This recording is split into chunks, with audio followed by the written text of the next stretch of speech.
It's happening. It's happening. The aftermath of the reprints is upon us. Darkness Ablaze ETBs have now fallen from $130 to $140 an ETB, all the way under the price point of $45 a box. Obviously, Shining Face did the same thing, up near $100, all the way under $50 a box now. And there's really no bottom in sight for either one of those boxes. They seemingly fall a little more each day. Sellers continue to undercut each other, looking for that lowest price. And it's kind of mayhem. You know, it's a little unsettling. And for anyone who's holding that product from up at those highs, you're probably a little scared. You're probably angry at yourself, angry at Pokemon. You're probably feeling a little uneasy, maybe unsettled about your decisions of, should I even be investing in Pokemon? Should I even be worried about, making money in this type of product?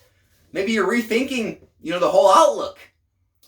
Maybe you actually need the money and now you're really scared. And look, if you need money in short term and you're putting it into Pokemon, especially large amounts of money, stop. Stop right now. Stop right now. And don't put money you can't afford to lose or hold product long term with. Because this is not the type of market right now where you can flip things like you could back during Logan Paul boom. This is not that time. This is time for the long holders. If you do have the money, if you do have the time, if you can't afford to hold, well, you need to make some decisions for yourself. Those decisions are, do I sell and take losses? If you do that, where are you going to put the money? Is there somewhere better to put it right now? You need to make the decision of, am I going to hold? If I am going to hold, should I buy more? Should I try to dollar cost average my way down and get a little cheaper price point on the products? And here's the other thing. Why is there so much surprise when these things happen? We knew it was coming! It's like insider trading on Wall Street. We had the news. Pokemon said, we are reprinting these boxes. Darkness Ablaze ETBs, Vivid Voltage ETBs, Shining Fates ETBs. We knew they were coming. This isn't a surprise. So it's hard to feel sorry for anyone holding these boxes in 130s, 140s, getting greedy, trying to, get their whole pie. They can't just get a piece. They want the whole pie. And now they crashed down to earth and now they're all upset. And it's like, you knew this was coming. The same thing with people with Vivid Voltage ETBs right now, holding them for $70 or $80, don't want to take 70 or 65 because they're getting greedy. Same thing might happen. And should we feel sorry for them because they wanted to get greedy and hold out for that extra $5, $10, $15? No. Maybe you're just a collector and, maybe you have a box and you've seen it drop. Hey, I wouldn't be too worried. About it. Let me tell you a little story. Story time. Does anyone know a company called Amazon? They're an online-based company. They ship things to your house, things like that. Anyway, if you don't know, I'm just get on Google. Google machine will tell you. Anyway, back in 1999, Amazon was one of the companies in the dot-com boom. What was the dot-com boom, you ask? The dot-com boom was a bunch of companies going public on Wall Street, meaning they were getting listed on the New York Stock Exchange, and for money, for debt, so that we, the general public, the investors, would own part of them so they could have capital to grow their companies. All right, so a bunch of these companies were going public and they were getting insane valuations on the values of their companies. Investors were jumping in, not even knowing what they were invested in, just throwing money at them like, this new internet thing, it's the biggest thing ever. Throw money at anyone who says .com after their name, internet-based, online-based companies. They're all going to the moon. And they did. A lot of them did. They almost reached the moon. But then 2001 came along and Y2K and all that was over. And everyone started to realize that, hey, wait, just because they're an online-based company, just because they're a .com, it doesn't mean they're really going to be a good company in the long term. It doesn't mean they're going to be profitable. Let's check into these companies. Let's look at their balance sheets. Let's look at all their financials. And this was the killing blow for a lot of these companies. A lot of them went all the way down to zero. They were at the moon and then got dropped to Earth, blew up. Their rocket did not land back on Earth safely. They actually blew up and they're gone. They're not even in business anymore today. They didn't restructure. They're just gone. Amazon was one of the companies that did not do that. They did survive. Barely. Their stock fell from $105 a share in 99 to under $7 a share in 01. Amazon was an under $7 stock. Amazon! I know some of you don't know what Amazon is, but remember, just boop, boop, boop, look it up. Anyway, if you would have panicked and sold, you would have lost a fortune. If you would have held, it would have took another 8 years from 2001 all the way to 2009.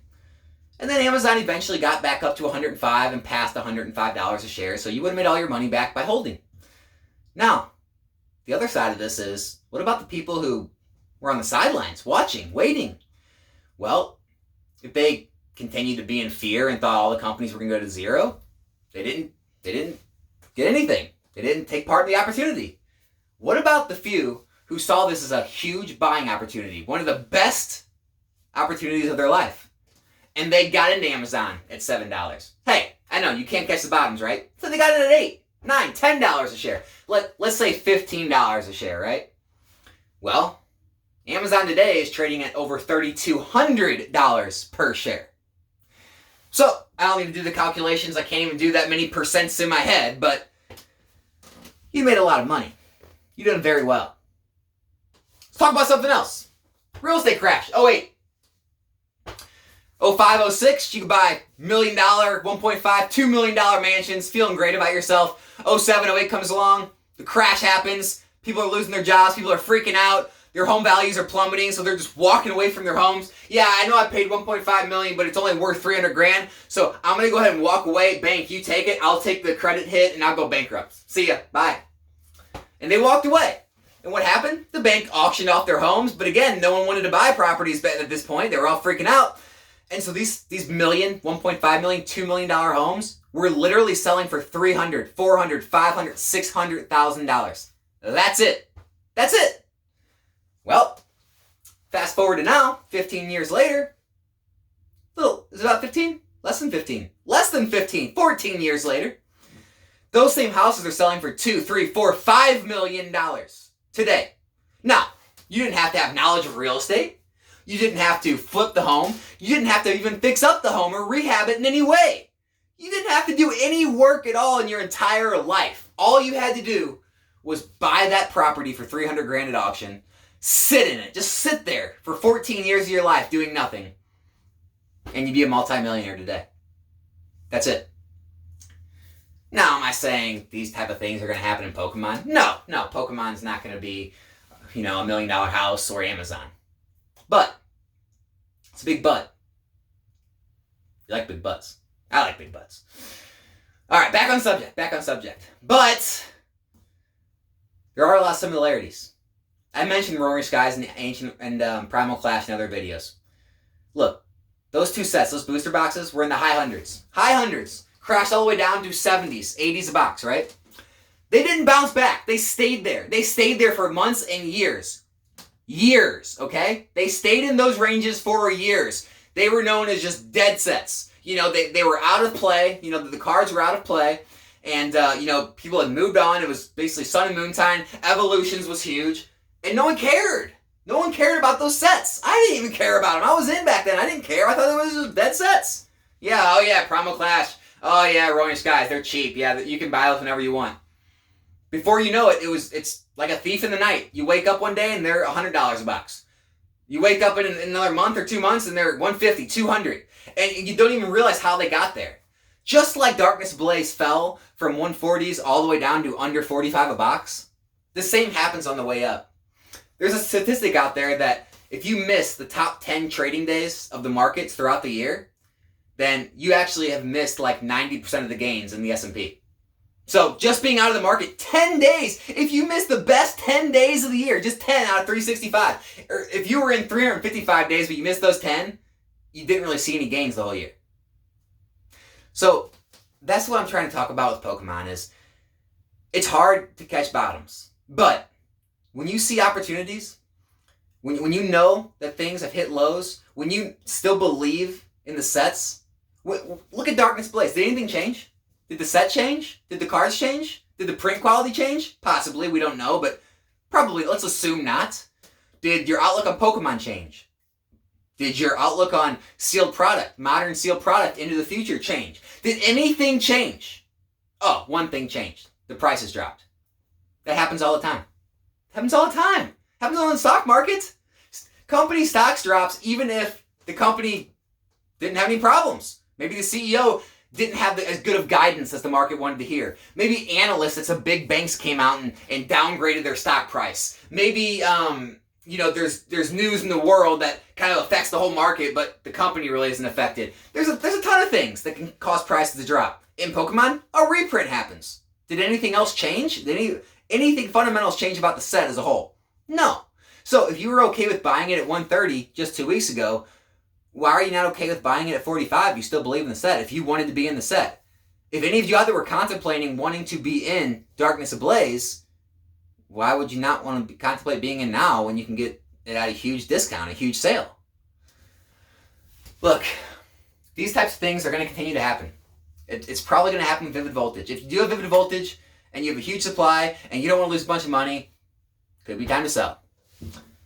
If you're in for the long term and you see this as a huge opportunity, it may be time. It may be time because you never know how long it's going to take. It could sit at these prices for years. It could only sit at these prices for a week or two. We don't know. All you do know is Pokemon operates a lot like the stock market when it comes to those gains. And I don't know what the exact statistics are, but if you miss those biggest jump days in Pokemon, you will miss the biggest gains. I mean, from week to week, you could see a booster box being selling at $90, and the next week it'd be going for $120. The next week, $150. It happens. It's happened before. It'll happen again. And so, don't second guess yourself. If you have convictions about something, make your moves. And I wish you the best. I'm not saying that I won't be doing the same things. So, good luck. I'll leave links in the description for the cheapest Darkness Ablaze Elite Trainer boxes and the cheapest Shining Fates Elite Trainer boxes. If any of you out there do want to take those opportunities. If you don't, hey, stay on the sidelines. Watch. Who knows what will happen? My name's Alex. This is Nostalgianomics. I'll be back soon. I'm out.